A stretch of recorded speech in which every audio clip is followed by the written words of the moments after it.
উপস্থিত নেতৃবৃন্দ, আমার সফর সঙ্গী যারা এসেছেন, আজকে এখানে উপস্থিত হয়েছি তিনবারের প্রধানমন্ত্রী বেগম খালেদা জিয়ার অসুস্থতার কারণে। সে এত ভীষণভাবে অসুস্থ, আমরা সকলেই দোয়া তুলে আল্লাহ তাআলার কাছে মোনাজাত করব আমাদের মাঝে ফিরে আসে।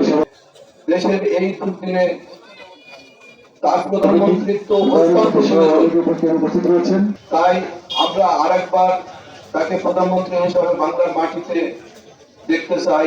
সেই জন্য আমরা এক জায়গায় উপস্থিত হয়েছি, আল্লাহর কাছে আমরা আরাধনা করব এবং দোয়া মাহফিল করব। সংগ্রামের উপস্থিতি, রাজনৈতিক বক্তব্য দেওয়ার কিছু নাই, তবে দু একটি কথা না বলে পারি না।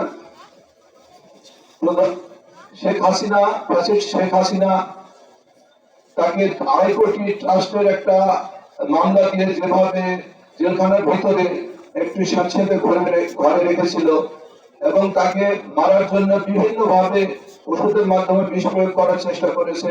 আসলে আল্লাহ যদি রাখে তাহলে মারে কে?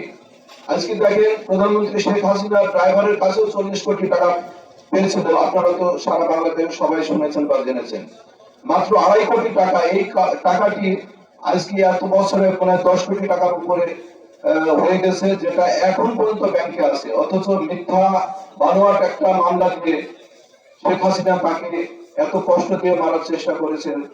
আজকে ত্রয়োদশ জাতীয় সংসদ নির্বাচন, এই নির্বাচন সে সুষ্ঠু সুন্দরভাবে করবে, কিন্তু এই অসুস্থতার কারণে আমরা সারা বাংলাদেশের মানুষ দুশ্চিন্তায় আছি। সারা বাংলাদেশের মানুষ তার জন্য দোয়া মাহফিল করছে। আমরাও আজকে সিলভার ইউনিয়নে এসেছি আপনাদের কাছে, আপনাদের নিয়ে তার সুস্থতা কামনায় শরীফউদ্দিন জুয়েলের কথা অনুযায়ী আমরা এখানে এসেছি এবং আপনাদের নিয়ে দোয়া করব, এই আশাবাদ ব্যক্ত রেখে আমরা বক্তব্য শেষ করলাম। আপনার